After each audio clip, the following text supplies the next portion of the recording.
Today we're going to look at the Festool 1010 router. Great little router, rides on the track. We're going to do, been hard at work for Mother's Day getting a cutting board ready. We're going to groove some bloodlines in here. So first of all, we're going to set our depth. I got the rail guide on here so we can ride along the rail for good tight cut. What we're going to do first is we're going to set our depth. So all this Festool depth stops is really easy. All you got to do is zero it out, lock it in.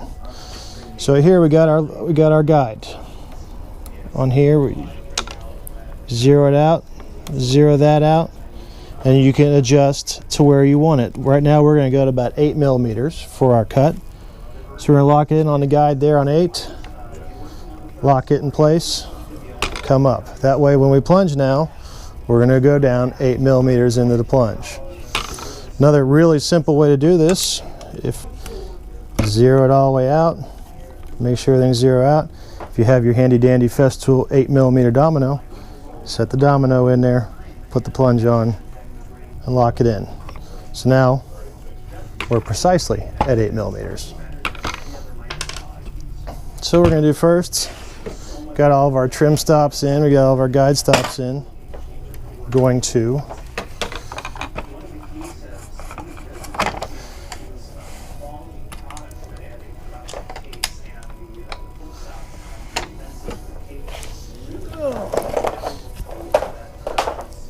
very important safety tip whenever you plug these in, make sure you're safe that you're cycled off. Festool is one of the few routers that has good dust collection. Whenever you're doing a router, you get stuff everywhere. You're going to see there's not going to be stuff everywhere today.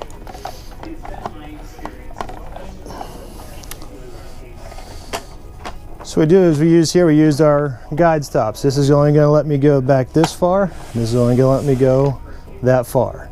I got set up to where I want to make my cuts at. And vice versa, on our MFT table, we've got this stop in here for when I flip it around, we're going to be at the same spot on both sides. Go ahead and start her up. Helps if we turn the vacuum on.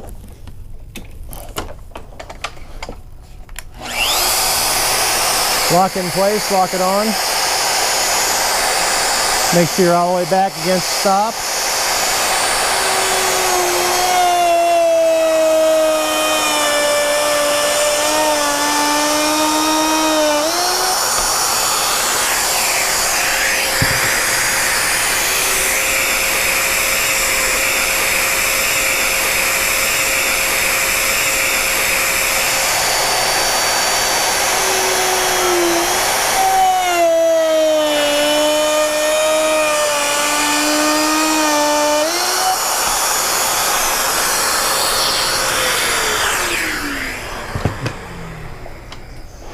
Now we have our glue lines.